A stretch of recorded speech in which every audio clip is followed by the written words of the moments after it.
എല്ലാവർക്കും നമസ്കാരം. ഞാൻ Biji Mary George, personal transformation coach.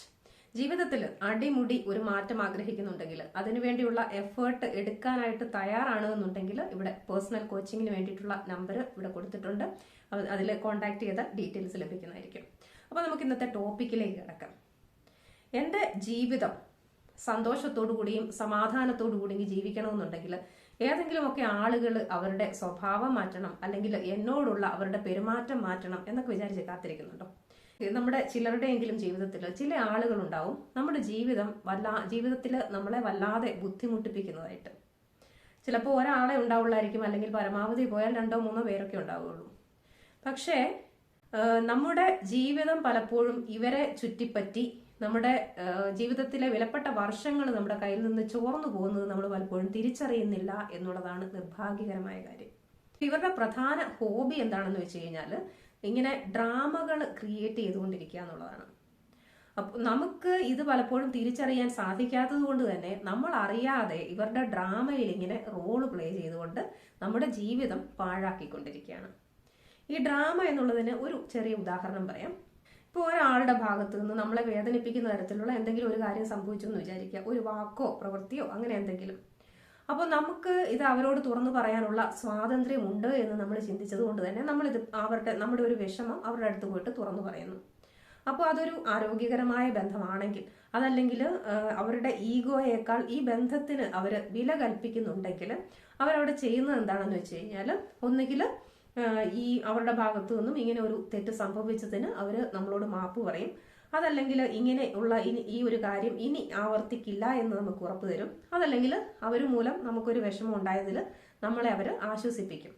ഇതൊക്കെയാണ് നല്ലൊരു ബന്ധത്തിൽ സംഭവിക്കുന്നത്. എന്നാൽ ഈ ഡ്രാമ ക്രിയേറ്റ് ചെയ്യാൻ താല്പര്യമുള്ള ആളുകളാണെങ്കിൽ അവരുടെ ഇതിനോടുള്ള പ്രതികരണം മറ്റൊരു രീതിയിലായിരിക്കും. അതായത് നമ്മുടെ ഈ ഒരു സങ്കടത്തെയോ വിഷമത്തെയോ ഒക്കെ വലിയ രീതിയിൽ നിസാരവൽക്കരിക്കുന്ന രീതിയിലായിരിക്കും അവരതിനോട് പ്രതികരിക്കുന്നത്. നമ്മുടെ സങ്കടത്തിന് യാതൊരു വിലയും ഇല്ലാത്ത രീതിയിലായിരിക്കും അവരുടെ പ്രതികരണം. അപ്പോൾ സ്വാഭാവികമായിട്ടും നമ്മൾ അവരുടെ അടുത്ത് പോയത് എന്തിനാണ്? നമ്മുടെ സങ്കടം പറയാൻ. അതായത് അവർ മൂലം നമുക്കുണ്ടായ ഒരു വിഷമത്തെ പറ്റി സംസാരിക്കുന്നതിന് വേണ്ടിയിട്ടാണ് നമ്മൾ അവരുടെ അടുത്തേക്ക് പോയത്. അപ്പോൾ അവരുടെ ഭാഗത്തു നിന്ന് ഇത്തരത്തിലുള്ള ഒരു പ്രതികരണം, അതിനെ വല്ലാതെ ഒരു നിസാരവൽക്കരിച്ചുകൊണ്ടുള്ള ഒരു പ്രതികരണം ലഭിക്കുമ്പോൾ സ്വാഭാവികമായിട്ടും നമ്മുടെ സങ്കടം അവിടെ ഇരട്ടിക്കും, അല്ലേ? അപ്പോൾ നമ്മൾ എന്ത് ചെയ്യും? നമ്മളവിടെ വീണ്ടും ഇമോഷണലായിട്ട് പ്രതികരിക്കും. ഒന്നുകിൽ നമ്മുടെ ഉള്ളിൽ സങ്കടമാണെങ്കിൽ അത് ദേഷ്യമായിട്ടായിരിക്കും പുറത്തു വരുന്നത്, അതല്ലെങ്കിൽ നമ്മളവിടെ വിഷമിച്ച് കരഞ്ഞു എന്നിരിക്കും. അങ്ങനെ ഒരു ഏത് രീതിയിലായാലും ഒരു ഇമോഷണൽ പ്രതികരണമായിരിക്കും നമ്മുടെ ഭാഗത്തു നിന്നുണ്ടാവുക. ഇത് തന്നെയാണ് ഈ ഡ്രാമ ക്രിയേറ്റ് ചെയ്യാൻ താല്പര്യമുള്ള ആളുകൾക്ക് വേണ്ടതും. ഇനി അവരെന്തിനാണ് ഇങ്ങനെയുള്ള ഒരു കാര്യം ചെയ്യുന്നതെന്ന് നോക്കാം. ഇതിന്റെ പിന്നിലുള്ള ഒരു മനഃശാസ്ത്രം എന്താണെന്ന് വെച്ച് കഴിഞ്ഞാൽ, ഈ ഇങ്ങനെയുള്ള ആളുകളുടെ ഒരു എക്സിസ്റ്റൻസ് അല്ലെങ്കിൽ നിലനിൽപ്പ് എന്ന് പറയുന്നത് തന്നെ ഒരു സെൻസ് ഓഫ് പവർ അല്ലെങ്കിൽ കൺട്രോൾ ഇതിനെ ചുറ്റിപ്പറ്റിയായിരിക്കും. അതായത് ഒരു ബന്ധത്തില് അവർക്കാണ് അധികാരം, നിയന്ത്രണം എന്നൊക്കെയുള്ള ഒരു തോന്നലാണ് അവരുടെ ഉള്ളിൽ തന്നെ അവർക്കൊരു വില നൽകുന്നത്.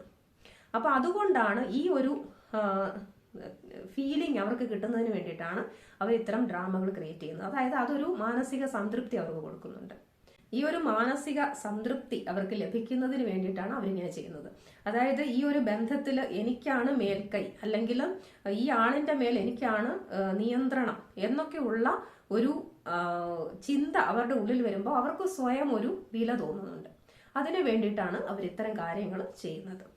അപ്പൊ നമ്മൾ ഇവിടെ മനസ്സിലാക്കേണ്ട ഒരു കാര്യം എന്താണെന്ന് വെച്ച് കഴിഞ്ഞാൽ, നമ്മള് ചെയ്യേണ്ടത് ഇപ്പൊ ഇവരെ മാറ്റാൻ ശ്രമിക്കുകയോ അല്ലെങ്കിൽ അവരോട് വീണ്ടും വീണ്ടും കാര്യങ്ങൾ വിശദീകരിക്കാൻ ശ്രമിക്കുകയോ ഒക്കെ ചെയ്യുന്നതിന് പകരം അവരുടെ ഇത്തരം പ്രവൃത്തിയോടുള്ള നമ്മുടെ ആറ്റിറ്റ്യൂഡ് അല്ലെങ്കിൽ മനോഭാവം മാറ്റുക എന്നുള്ളതാണ് നമ്മൾ ചെയ്യേണ്ടത്.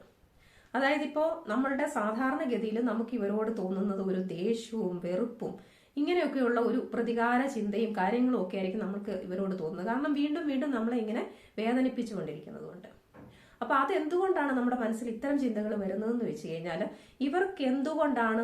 ഇവരെന്തിനാണ് എന്നെ ഇങ്ങനെ മനഃപൂർവ്വം വേദനിപ്പിക്കുന്നത്, അതല്ലെങ്കിൽ ഇവർക്ക് എന്തുകൊണ്ടാണ് എന്റെ സങ്കടം മനസ്സിലാക്കാൻ സാധിക്കാത്തത്, എന്തിനാണ് എന്നോട് ഇവരിങ്ങനെ പെരുമാറുന്നത്, ഇവർക്ക് ഇതൊക്കെ എന്താണ് തിരിച്ചറിയാൻ സാധിക്കാത്തത് എന്നൊക്കെയുള്ള ചിന്തകൾ, ഇങ്ങനെയുള്ള ചോദ്യങ്ങൾ നമ്മുടെ മനസ്സിൽ വരുന്നത് കൊണ്ടാണ് നമുക്ക് ഇവരോട് ദേഷ്യവും വെറുപ്പും ഒക്കെ ഉണ്ടാവുന്നത്.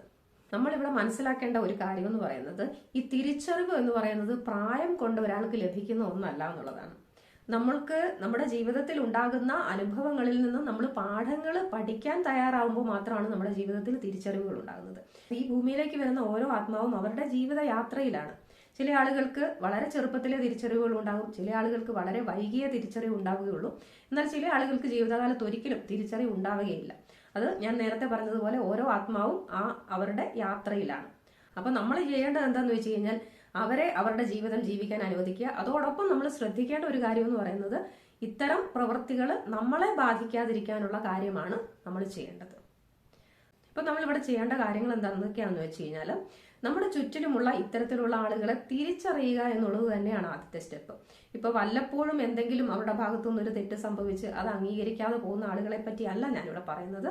വർഷങ്ങളായിട്ട് നമ്മളെ ഇത്തരം ഡ്രാമകളിൽ അല്ലെങ്കിൽ കുരങ്ങ് കളിപ്പിച്ചുകൊണ്ടിരിക്കുന്ന ആളുകളെ പറ്റിയാണ് ഞാൻ പറയുന്നത്. അപ്പൊ അതായത് നമ്മുടെ ജീവിതത്തിൽ വർഷങ്ങളായിട്ട് ഇത്തരത്തിൽ ബുദ്ധിമുട്ടുകൾ ഉണ്ടാക്കിക്കൊണ്ടിരിക്കുന്ന ആളുകളെ, അപ്പൊ അത്തരത്തിലുള്ള ആളുകളെ തിരിച്ചറിയുക എന്നുള്ളത് തന്നെയാണ് ആദ്യത്തെ സ്റ്റെപ്പ്. അങ്ങനെയുള്ള ആളുകളെ തിരിച്ചറിഞ്ഞു കഴിഞ്ഞാൽ പിന്നെ നമ്മൾ ചെയ്യേണ്ട ഒരു കാര്യം എന്ന് പറഞ്ഞു കഴിഞ്ഞാൽ, ശക്തമായ ഒരു തീരുമാനം എടുക്കുക എന്നുള്ളതാണ്. ഇവരുടെ ഡ്രാമയിൽ റോള് പ്ലേ ചെയ്യാൻ ഞാൻ ഇനി അവൈലബിൾ ആവില്ല എന്നുള്ള വലിയ ശക്തമായ ഒരു തീരുമാനം. ഇവിടെ നമ്മൾ ശ്രദ്ധിക്കേണ്ട ഒരു കാര്യം എന്താണെന്ന് വെച്ച് കഴിഞ്ഞാൽ, ഈ തീരുമാനം എടുക്കാൻ വളരെ എളുപ്പമാണ്, പക്ഷെ നടപ്പിലാക്കാൻ അത്ര എളുപ്പമുള്ള ഒരു കാര്യമല്ല, നല്ല ബുദ്ധിമുട്ടുള്ള കാര്യം തന്നെയാണ്. അതെന്താണെന്ന് വെച്ച് കഴിഞ്ഞാൽ, പ്രത്യേകിച്ച് ഈ ആളുകൾ നമ്മളെ ഇപ്പോൾ വർഷങ്ങളായിട്ട് ഇവരുടെ ഭാഗത്തു നിന്ന് എന്തെങ്കിലുമൊക്കെ വേദനിപ്പിക്കുന്ന വാക്കുകളും പ്രവൃത്തികളും ഒക്കെ നമുക്ക് ഒരുപാട് നേരിടേണ്ടി വന്നിട്ടുണ്ടെങ്കിൽ, ഈ പല കാര്യങ്ങളും നമ്മുടെ ഉള്ളിൽ ഒരു ഉണങ്ങാത്ത മുറിവായിട്ട് കിടക്കുന്നുണ്ടാവും. അതുകൊണ്ട് തന്നെ ഇവരിപ്പോ എന്തെങ്കിലും ഒരു ചെറിയ കാര്യം പറയുകയോ ചെയ്യുകയോ ചെയ്യുമ്പോൾ തന്നെ നമ്മളുടെ ഉള്ളിൽ ഈ പഴയകാല മുറിവുകളെല്ലാം ഒന്നിച്ച് കയറിയിട്ട് ട്രിഗർ ആവും. അപ്പോൾ അതും പലപ്പോഴും സംഭവിക്കുന്ന ഒരു കാര്യം ഞാനിവിടെ പറയാം. അതായത് ഇപ്പോൾ ഇവർ ചെറിയ എന്തെങ്കിലും ഒരു കാര്യമായിരിക്കും ചെയ്തത്, നമ്മൾ അവിടെ കയറിയിട്ട് വല്ലാതെ ഇമോഷണൽ ആയിട്ട് പ്രതികരിക്കുകയാണെങ്കിൽ അവർ അതിനെയും തിരിച്ച് നമുക്കെതിരെ തിരിക്കാനായിട്ട് സാധ്യതയുണ്ട്. ഈ ഒരു ചെറിയ കാര്യം ഞാൻ പറഞ്ഞതിനാണോ ഇത്രയും വലിയൊരു പ്രതികരണം ഇവിടെ നടത്തിയത് എന്നുള്ള രീതിയിൽ. അതായത് പലപ്പോഴും നമുക്ക് സംഭവിക്കുന്നത് എന്താണെന്ന് വെച്ച് കഴിഞ്ഞാൽ, ഈ ഇപ്പോൾ സംഭവിച്ചത് ഒരു ചെറിയ കാര്യമായിരിക്കും, പക്ഷെ ഞാൻ നേരത്തെ പറഞ്ഞതുപോലെ പഴയകാല മുറിവുകളെയൊക്കെ അത് കുത്തി ഇളക്കുന്നത് കൊണ്ടാണ് നമുക്കിങ്ങനെ സംഭവിക്കുന്നത്. അപ്പം നമ്മൾ ചെയ്യേണ്ടത് ഈ ഒരു തീരുമാനം എടുക്കുന്നതോടൊപ്പം, അതായത് ഇനി അവരുടെ ട്രാപ്പിൽ പെടാതെ സൂക്ഷിക്കുക. അതോടൊപ്പം നമ്മൾ ചെയ്യേണ്ടത്, ഈ ആളുകൾ നമുക്ക് വർഷങ്ങളായിട്ട് പല കാര്യങ്ങളിലൂടെയും നമുക്ക് സമ്മാനിച്ചിട്ടുള്ള എല്ലാവിധ വേദനകളിൽ നിന്നും മുറിവുകളിൽ നിന്നും ഒക്കെ നമ്മളെ ഒന്ന് മോചിപ്പിച്ചെടുക്കുക എന്നുള്ളതാണ്. അപ്പൊ അതിനു വേണ്ടിയിട്ട് നല്ല രീതിയിൽ നമ്മൾ എഫേർട്ട് എടുക്കാൻ തയ്യാറായേ പറ്റുള്ളൂ. അപ്പൊ അതിന് വേണ്ടി ആവശ്യമുണ്ടെങ്കിൽ പ്രൊഫഷണൽ സപ്പോർട്ട് വേണമെന്നുണ്ടെങ്കിൽ അതും എടുക്കാനായിട്ട് ഒട്ടും തന്നെ മടി വിചാരിക്കരുത്. അല്ലെങ്കിൽ എന്താണ് സംഭവിക്കുന്നതെന്ന് വെച്ച് കഴിഞ്ഞാൽ, നമ്മളിപ്പോൾ ഇങ്ങനെ ഒരു തീരുമാനം എടുത്തു, നമ്മൾ ഇവരുടെ ഡ്രാമയിലൊന്നും കയറി പെടില്ല, അവിടെ പ്രതികരിക്കില്ല എന്നൊക്കെ തീരുമാനിച്ചാലും, എത്ര തീരുമാനം എടുത്തു കഴിഞ്ഞാലും ഇവരെന്തെങ്കിലും ഒന്ന് പറയുമ്പോൾ നമ്മൾ അറിയാതെ കയറി പ്രതികരിച്ചു പോകും. അപ്പൊ അതുകൊണ്ട് നമ്മൾ ഈ ഒരു ഹീലിംഗ് വർക്ക് തീർച്ചയായിട്ടും ചെയ്തേ പറ്റുള്ളൂ. എങ്കിൽ മാത്രമേ പിന്നീട് ഇവരുടെ ഡ്രാമകൾ കാണുമ്പോൾ നമുക്ക് പ്രതികരിക്കാൻ തോന്നാതിരിക്കുകയുള്ളൂ. അല്ലെങ്കിൽ വീണ്ടും നമ്മൾ അതിനകത്ത് പെട്ടുപോവുകയും ചെയ്യും. നമ്മൾ ഈ ലൂപ്പിൽ കിടന്ന് കറങ്ങിക്കൊണ്ടിരിക്കും. ഒരിക്കലും നമുക്ക് അതിൽ നിന്ന് മോചനം ഉണ്ടാവുകയില്ല. അപ്പൊ നമ്മളിവിടെ മനസ്സിലാക്കേണ്ട ഒരു കാര്യം എന്ന് പറയുന്നത്, നമ്മുടെ ജീവിതത്തിന്റെ ഉത്തരവാദിത്വം നമ്മൾ തന്നെ അങ്ങ് ഏറ്റെടുക്കുക എന്നുള്ളതാണ്. അപ്പോൾ അതായത് ഇപ്പൊ ഇങ്ങനെയുള്ള ഏതെങ്കിലും ഒന്നോ രണ്ടോ ആളുകളുടെ ഡ്രാമയിൽ റോള് പ്ലേ ചെയ്ത് പാഴാക്കാനുള്ളതല്ല നമ്മുടെ ജീവിതം എന്നുള്ള വലിയൊരു തിരിച്ചറിവ് നമ്മൾ ഉണ്ടാക്കിയെടുക്കുക എന്നുള്ളതാണ്. അല്ലെങ്കിൽ ഇപ്പൊ നമ്മളുടെ ജീവിതം ഇങ്ങനെ പാഴാക്കി കളഞ്ഞു കഴിഞ്ഞാൽ നമുക്ക് പിന്നീട് കുറെ കുറ്റബോധവും പശ്ചാത്താപവും മാത്രമേ ഉണ്ടാവുള്ളൂ, നമ്മളുടെ ജീവിതം നമ്മൾ നല്ല രീതിയിൽ ജീവിച്ചില്ല എന്നുള്ള രീതിയിൽ. അപ്പൊ അതുകൊണ്ട് എത്രയും പെട്ടെന്ന് തന്നെ ഇങ്ങനെ ഒരു ലൂപ്പിൽ പെട്ട് കിടക്കുന്നുണ്ടെങ്കിൽ അതിൽ നിന്ന് പുറത്തു കിടക്കാനുള്ള മാർഗങ്ങൾ ചെയ്തു തുടങ്ങുക.